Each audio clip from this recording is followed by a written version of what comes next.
Good morning, everybody, and welcome to this final Chit Chat for 2024, where I am absolutely privileged to be joined by Joan Sedita, who is beaming in on her Thursday afternoon to our Friday morning from Boston. Welcome virtually to New Zealand, Joan. You're welcome. Glad to be here. So Joan Sedita is the founder of Keys to Literacy, a literacy professional development organization working across the United States. Joan has been in the literacy field for over 40 years as a teacher, administrator, and teacher trainer. Joan is the creator of the Writing Rope Framework and has authored multiple literacy professional development programs, including the Key Comprehension Routine, the Key Vocabulary Routine, Keys to Beginning Reading, Keys to Content Writing, Keys to Early Writing, and Understanding Dyslexia. Beginning in 1975, Joan worked for 23 years at the Landmark School, a pioneer in the development of literacy intervention programs. Joan was one of 3 lead trainers for the Reading First program and was a LETRS author and trainer. Joan received her Master's in Education and Reading from Harvard and her bachelor's degree from Boston College. And as I mentioned to you, Joan, when we came on, although you would have been overwhelmed with people at the Reading League conference, I was privileged to attend one of your workshops at the Reading League conference in October, which was absolutely fantastic. So welcome to this Chit Chat. We're really looking forward to 30 minutes of your pearls of wisdom that we can hopefully use to make a difference in classrooms here in New Zealand. So Joan, I'd like to begin with a question around what you see as the foundation skills that are essential for our students to become a skilled writer. Yes, a great question. So, the Writing Rope framework that I developed to give educators a fairly basic, easy way to be able to, number one, just identify what are the components of writing instruction, right? We know that oftentimes if you say to elementary teachers or certainly people in the reading field, you say, oh, what are the 5 components that we need to make sure we teach? And most people can, rattle them off. Phonemic awareness, phonics, fluency, vocabulary comprehension, both writing, it's not the case.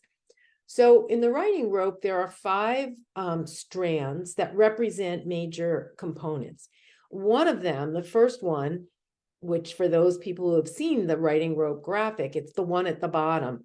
I call that, it's transcription skills, and that covers basically spelling and handwriting. And it's literally the skills students need to have to transcribe the rote words on the page, right? They might have wonderful ideas that they want to share, they want to communicate, they might be able to write really quality sentences and paragraphs, and maybe they know a lot about text structure, but if they can't get the words on the page. And so if it's paper, it's how do you handwrite and spell? And then if we're doing it through, our computers, then it's keyboarding. So they really truly are transcriptional. They're often called similar to the way decoding skills in reading, they're often called foundational skills. And in fact, Carla and I were chatting about this just before we came on, about how encoding, which is spelling, needs to be taught hand in hand with decoding. And that really, I believe that the best place, especially with our young ones, to be teaching spelling is integrated and embedded in our phonics lessons. Because really, to learn to spell means we need to teach kids the alphabetic principle, which is that in this language, English, we represent the sounds in our words with graphemes, letters, single letters, combinations of letters. It's the alphabetic principle. And just like students need explicit instruction in that principle, which comes with phonics instruction to be able to read words, we should then be flipping it to spell them. Now, the spelling is a little bit harder than the decoding. And part of that is because in English, we have multiple ways of spelling certain sounds. So if we take the long sound of E, there are 8 different ways we can spell that in English, right?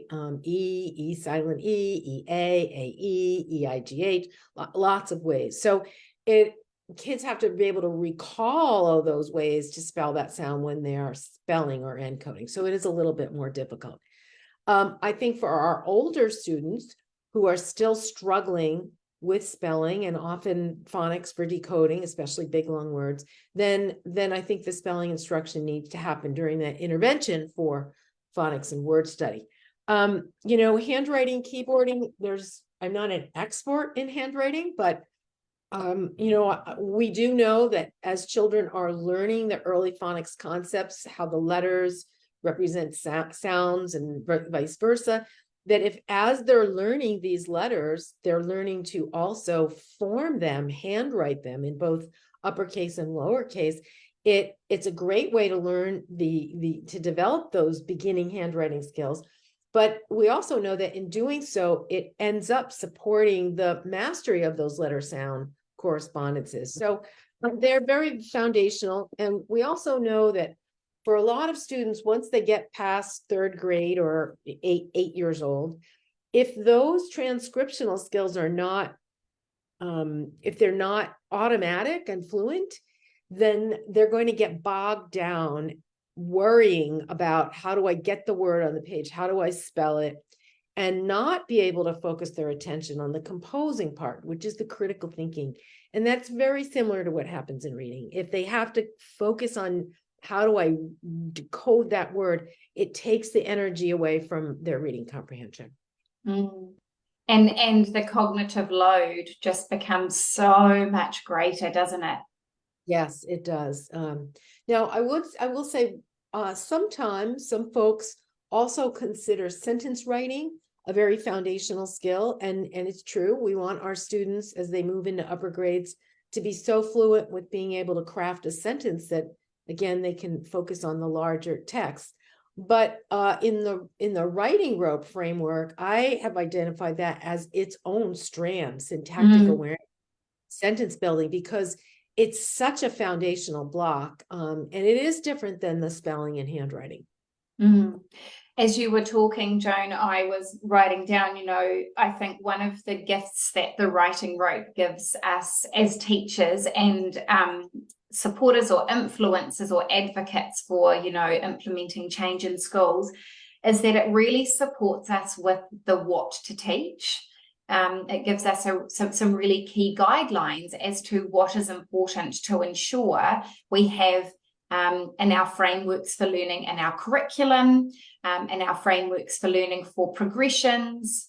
All of those bits are really, really pivotal. And you've just pointed out further to that what those foundation skills are. We're doing a great job here in New Zealand, as I said to you before we came on to the Chit Chat, with the implementation, particularly in spelling and that explicit instruction piece and the decoding and encoding and that reciprocal relationship on the most part is very, very strong. What I'd like to go to now is a little bit of insight from you as to why you believe that the how an effective writing instruction is so slow to reach kind of teacher education and filter into classroom practice. Because as I'm talking this piece, I feel like we've got Dr. Anita Archer with us, who would be saying, it's really the delivery that matters. It's really the delivery and how we get this across the line that's ultimately going to make a difference. So in your experience, if I said to you to generalize, I don't believe we really know how to teach writing. Yes, we need to know what to teach, but we don't really know how to teach it properly. Why has this been so slow for us to realize this and for us to create the shift in this space? Yeah, I actually would argue that both the what and the how are not getting through to teachers. And this is true with reading as well. But I think we've made more advances in making the connection. You and I were talking about this before, right? making the connection between the research and what does that mean for practitioners. With writing, look, most educators agree. If you say, do you think we should be teaching writing? They will, how do you disagree with that? The problem is that for, at least in the US, since the National Reading Panel in 2000 came out, which was wonderful, right? It sort of gave us a summary of the research about what's effective, but it started shining a light on reading. And I think to some degree, whatever writing instruction might have been happening, some of it got set to the side. Some of it because we needed to find more time to teach reading. So everybody is focused on reading, and I don't want to take away from that focus, but it's like writing was like, the poor little brother, right? Yeah. But then also, we don't have nearly as much research for writing as we do for reading. We have quite a bit, but and so there isn't as much of it. But more importantly, but I think it's worse so, just like that research, the researchers do that research, they write it up, you get it, you'll find it in journals, you'll find it in, I'm sure, your government also has research guides, but the teachers don't even know they exist. There's no connection.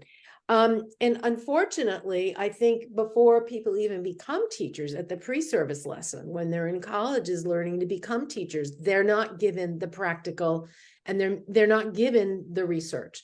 So it doesn't get to them. And I mean, there's just lots of reasons why, but that's why I do the work I do. I feel it's essential to translate it. Now, you mentioned the what we need to teach. And, sometimes standards that are set by governments or local governments, they start to outline, students should be able to do this by a certain, but that doesn't always necessarily even get down to really what it is we need to teach, So for example, it's not unusual to have standards that will say students need to know how to write the 3 different genres, right? Meaning opinion, argument, informational narrative. But there's a whole lot more about what that means, So the what on that is, what does an introduction to a narrative look like versus an opinion, and what kind of transitions? So even though sometimes the what is outlined, we don't get into a lot of detail, but then the how, that's missing from a lot. And I would say the writing rope on its surface, the framework itself is about the what, right? What are the categories of skills and strategies and techniques? But it's not, how could it in just an infographic talk about how?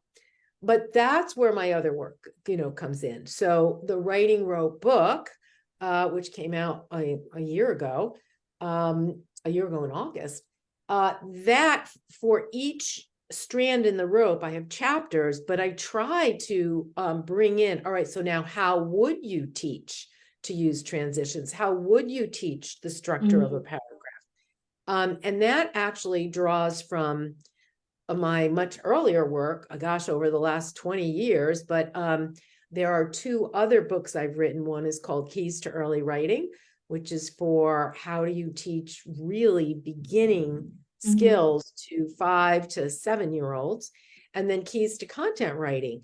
And those books are really built around professional development courses on how do you go about doing that. So now I can't, in the short amount of time, talk about how to teach all of it. But what I thought I would do is just kind of highlight some sort of more overarching how suggestions. Great. So as part of the book, I have these 7 teaching principles, and many of them you could apply to lots of things, but as it relates to writing. So one of the hows is the gradual release of responsibility.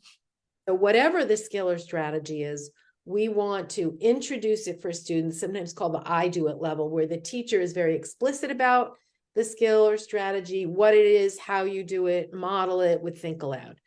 And that brings us to the second, the explicit need to teach these skills, which also carries over into the you do it stage. So lots of guided practice.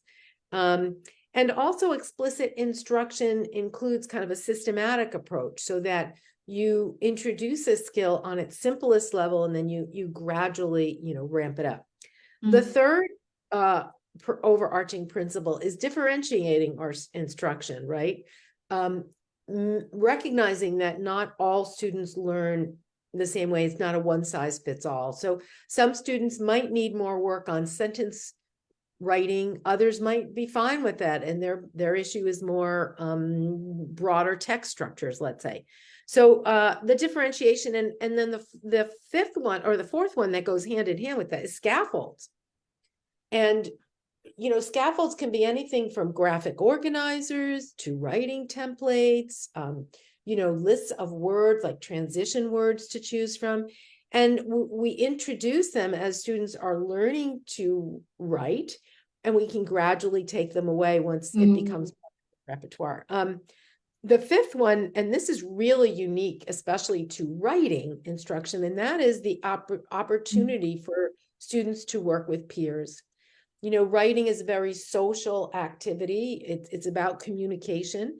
And we know that students will be more motivated and engaged to write if they have opportunities to work with their peers. And that could be brainstorming, like, what do I want to say?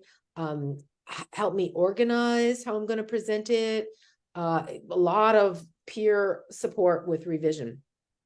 Another one is using mentor texts. So samples of if we, and unfortunately, some people, they just show you like, oh, this is a wonderful book, isn't it? So now write a book like this. That doesn't work.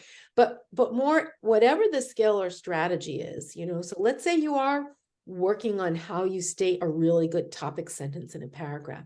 So find 3 or 4 examples of really well-written paragraphs, mentor models, help the students analyze what that person did to make a good topic sentence, and then work with the kids, give them practice to emulate that particular skill. So the use of mentor models. And then, of course, the last one, number 7, is just we need to increase the amount students write.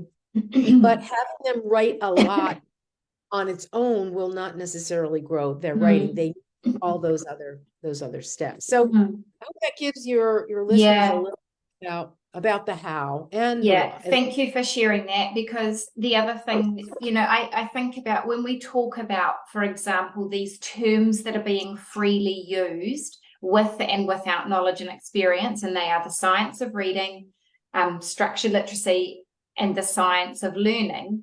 What you've talked about as you're talking through those principles, Joan, we're coming back a lot of the time to many key aspects that sit within the science of learning, right? So, that gradual release of responsibility and the explicit instruction piece.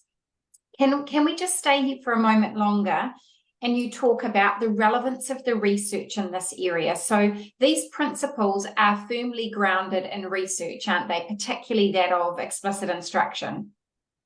Yeah. And, as it relates to, well, 2 things I want to say. Number 1, and this gets to the differentiation piece that I was mentioning, right? Not all students require as much explicit instruction and guided practice before they get independent with it, right? So we have to remember that, because there are some students that will pick up on skills by watching mentor models, watching the teacher explicitly show it once, and then they're off and running. We don't want to hold those students back. So the differentiation is important. But Stephen Graham and colleagues, research colleagues, who kind of led most of the research related to writing, right? One of the things that they point out in, I believe it was the Writing Next research guide that came out, gosh, I think it was before 2010. But they point out that one of their findings is that we must explicitly teach the strategies that students need to use at every stage of the writing of the process.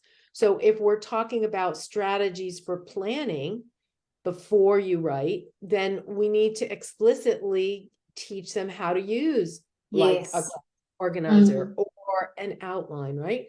If we want them to,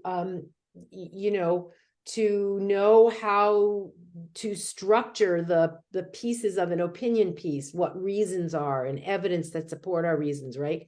Then we need to explicitly teach those strategies. So the overarching approach, around explicit instruction, there's lots of research around that, and it can be applied for everything. How do you absolutely basketball or ride a bike? But we do have research that says explicitly teaching strategies for writing has a big impact. I just want to touch here, Joan, on your 3 types of content writing, and thinking about those 3 types of content writing that you work a lot in. So the quick writes, the content learning tasks, and the formal writing tasks. First of all, would you be able to very quickly explain what each of those 3 are, and then share with us when would be appropriate to go into using those different types of writing? Because a lot of the thinking we're doing at the moment is around how do we work to embed, for example, those 3 types of writing into curriculum delivery here in New Zealand. So it would be great to hear what are those 3 types of writing, and just a bit of a brief explanation would be great if you can go there. Sure. Yeah. Well, first, let me say that my colleagues and I at Keys to Literacy, we developed that model, right? That schema, because we work with teachers, all types of teachers that do focus on different things and different grade levels, right? And so we really had content teachers in mind for this. Teachers of students who are in grades, well, I know we have different grades, so let's say around 11, age 11 or 12 on up.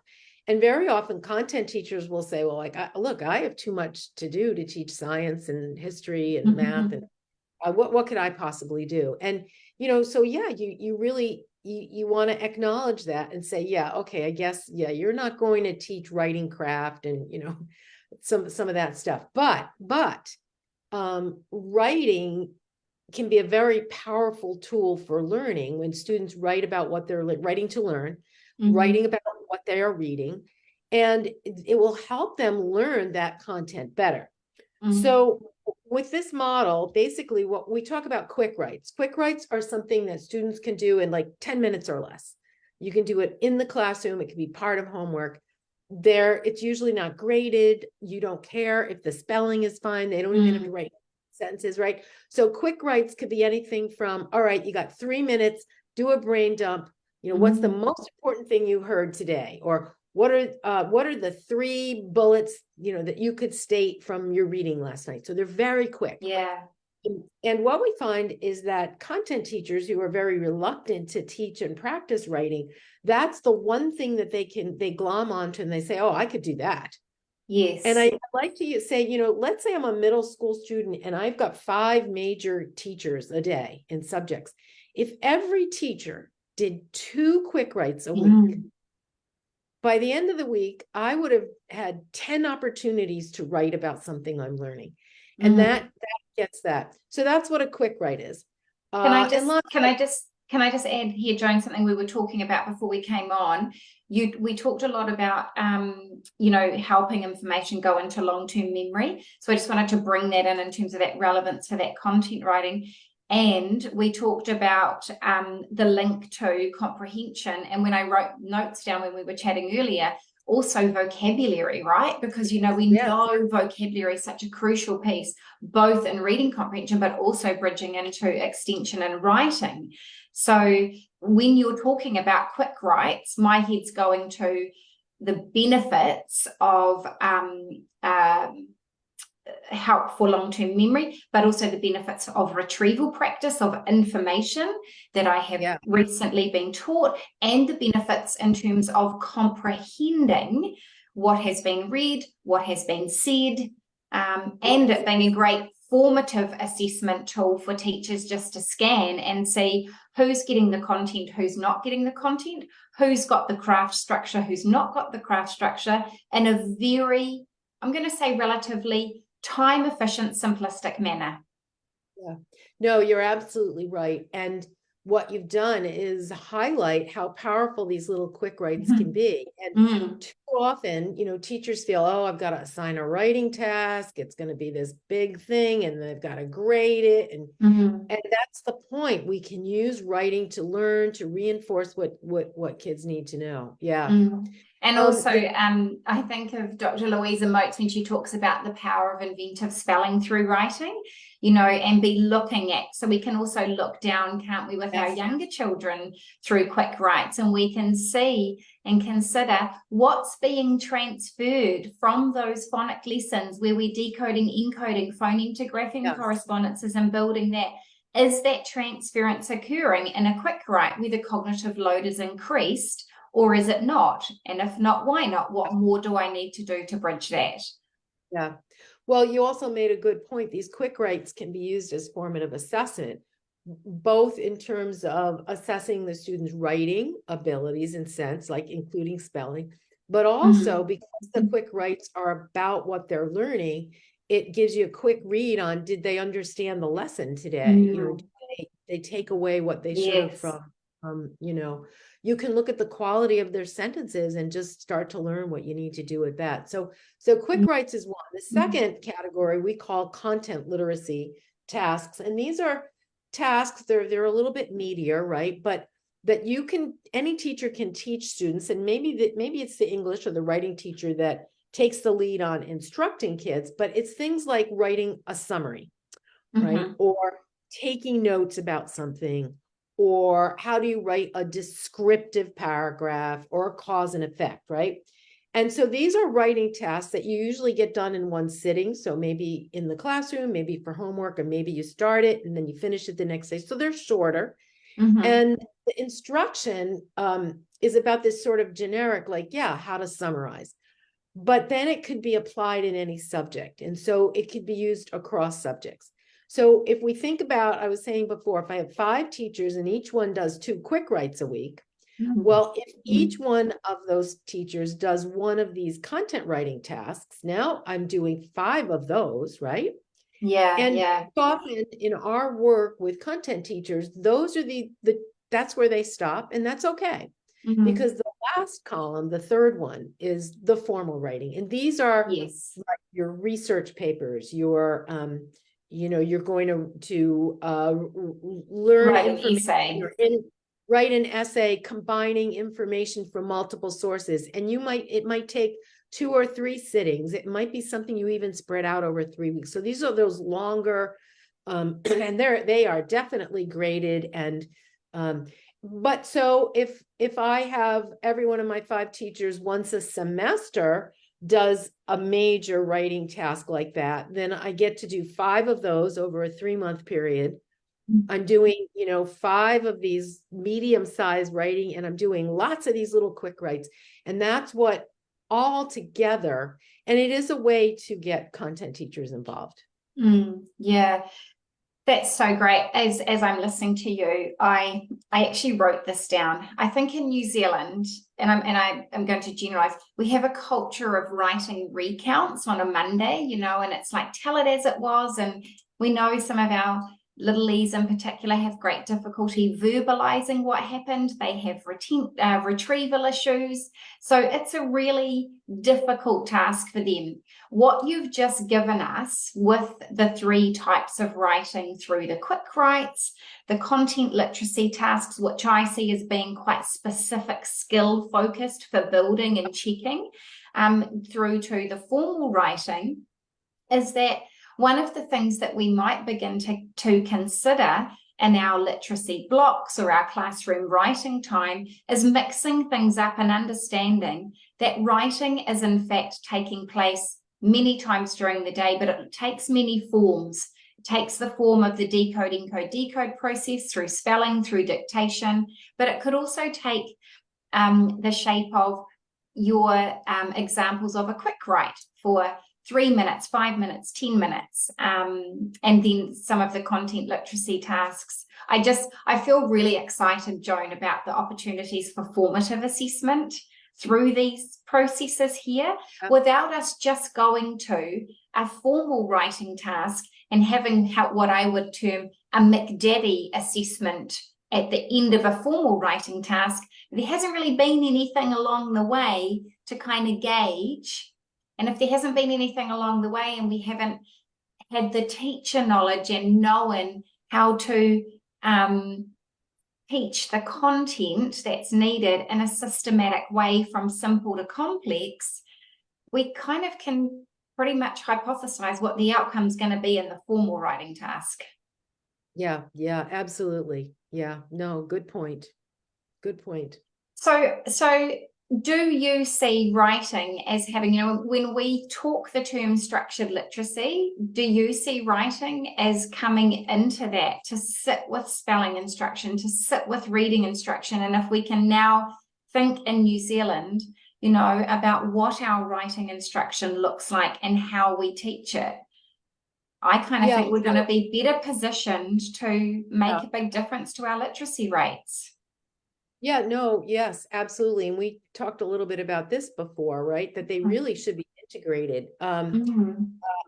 Lately I've been doing some keynotes at conferences, and I've been trying to shift it because oftentimes I'm asked, like, go over what are the 5 strands in the writing rope. And so I've been trying to shift my topic to, well, what if we were to take, and I'm sure many of your listeners are familiar with Scarborough's reading rope, right? What if we were to say there's a reading rope, there's a writing rope? So where's the overlap? And there really is, if you take sentence work, we know that a lot of the things like sentence combining will support, and this research has been around since the 70s, right? We know that if we do sentence combining work with students, it will improve their comprehension and their ability to understand long, complex sentences when they read. But then let's flip it. When you do sentence combining, it helps our students develop that grammatical sense, that syntactic awareness, so that they can write longer, more complex sentences. Let's take overall text structure. What's the difference between informational and narrative, or informational versus argument? Well, if we teach text structures, we know that improves comprehension, because students are aware of, all right, that author is starting with once upon a time. That means I'm going to get events, right? Versus, but then we also want to teach those same text structures so kids can organize their own writing. In fact, looking at a sample mentor piece of text, if I'm in science class and we have a science textbook and we take a few moments to analyze the structure of that piece, and then later in the day, we have students writing something in science using a similar structure. So sentences, text structures, just these little words, transitions, words and phrases, however, therefore, on the other hand, we know if we teach kids to be on the lookout for them when they're reading, it supports their comprehension because it signals a certain kind of thinking. But then in the reverse, we want them to use them in their writing. And then, of course, you gave the example, if they're learning a certain phonics concept, I don't know, maybe how TISICI can represent the sh sound in words. Well, as they're reading words like mission and, commission and presentation, they then spell the same thing. So there's so much. They draw from the same well, and what that well is language processes, right? And they're also both built off of oral and spoken language. Brilliant. Thank you so much, Joan, for all of your words of wisdom. Just as we close off, I feel I really genuinely do want to thank you. I feel like there have been lots of great takeaways that people will be able to come back to this discussion multiple times and pick up little nuggets and go away, take that nugget, have a go with something. It's been fantastic. And I think you, through this chat, have given us some deeper things to think about around what we might do in terms of really initiating the implementation of real quality writing instruction here in New Zealand. So Joan, if you were to leave our listeners today with one sort of parting thought or parting recommendation or comment, what do you think that might be? Oh, that's a great question. I think it's that we need to remember that just like with reading, writing, it does not come naturally. It's not something we were all born with the ability to do. Writing is a relatively new phenomena for the majority of people on this earth, right? Yeah. And so it doesn't come naturally the way learning to speak does. And as a result, we have to avoid making assumptions. And I think the older students get, the more we assume they have these basic skills, whether it's spelling or how to write a good sentence, or even just knowing the concept of what a paragraph is. So I think the key is, let's not assume kids have the skills and strategies they need. That it doesn't come naturally, and that just by having kids write a lot is not going to necessarily, it will help, but it will get them more fluent. But we need to teach them the skills. And then I guess we'll bring it around to end it with the writing rope, right? Yeah. That we want to be careful and not focus on just one or two things, like, folks who just focus on phonics or just focus on vocabulary. We need to be hitting everything in all the strands of the rope. Absolutely. That's brilliant. Thank you so much, Joan. And thank you to everybody who's taken the time to listen to this chat today. That's our last Chit Chat for 2023. We're kicking off 2024 with Dr. Jan Hasbrook, who's going to be chatting to us about fluency, sort of leading into her visit coming out here to New Zealand in March to present to us about why reading fast is not necessarily as important as accuracy in reading. So thanks so much, Joan. Wishing you and your family a really, really Merry Christmas. And I really do hope you get time to down tools, even if just for a few days over your festive season. Well, thank you. It's been a pleasure.